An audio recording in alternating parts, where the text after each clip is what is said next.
zakaj fundacija Alma, zakaj ste se odločili za ta korak?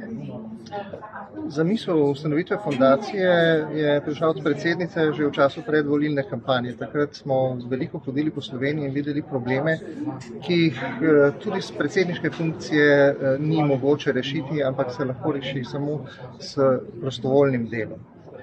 In fundacija je bila ustanovljena z namenom zasnovati projekte, ki prispevajo k boljši sliki Slovenije in povezovati ogromno tistih ljudi, ki že zdaj delajo zelo dobro v našo korist.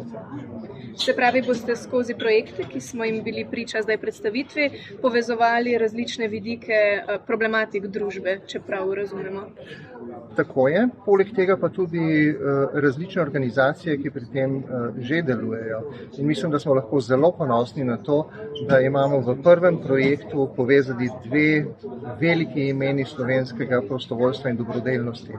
Anito Ogulin in Anico Mikuš-Kos, oziroma njuni organizaciji, Fundacijo Anita Ogulin ZPM in Slovensko filantropijo. Ti dve imeni, se pravi, to, kar ste zdaj omenili, se navezuje konkretno na en projekt ali na delo celotne fundacije?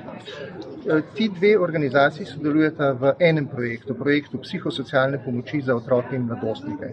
Pri tem imamo izjemne izkušnje v obeh organizacijah. Slovenska filantropija te vrste projektov izvaja na kriznih področjih že od časa, ko so bili pri nas begunci iz Bosne po vojnah v nekdanji Jugoslaviji. V tem trenutku recimo poteka projekt psihosocialne pomoči v Južni Ukrajini. Ema Rogač-Randl, ki bo vodila projekt pri nas, se je pred nekaj tedni vrnila iz dela v Izmajlu v Ukrajini. ZPM Ljubljana Moste, pravi zdaj organizacija Anite Ogulin, pa mislim, da je vsem zelo dobro poznana s svojim delom z otroci in mladostniki v Sloveniji.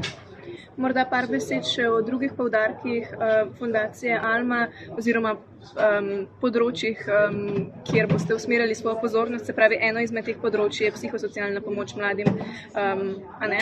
Kaj pa so še ostali vidiki? Zelo pomemben projekt je Vsaka zgodba šteje, ki je projekt v resnici medgeneracijskega sodelovanja. Namen je zapisati zgodbe naših starejših in zapisati zgodbe, ki se jih oni spomnijo, da so jih njihovi dede in babice pripovedovali o svoji mladosti. Ni nepomembne zgodbe. Vsaka zgodba je del velike zgodbe našega naroda. Hkrati pa s tem pridemo tudi do sodelovanja med otroci, vidoma končnih razredih osnovne šole in starostniki v njihovem domačem okolju. Morda za konec, če samo povabilo iz vaše strani, se pravi, vabite k sodelovanju. Fundacija Alma je odprta za vsa odprta srca, ki so željna pomagati, če sem prav razumela.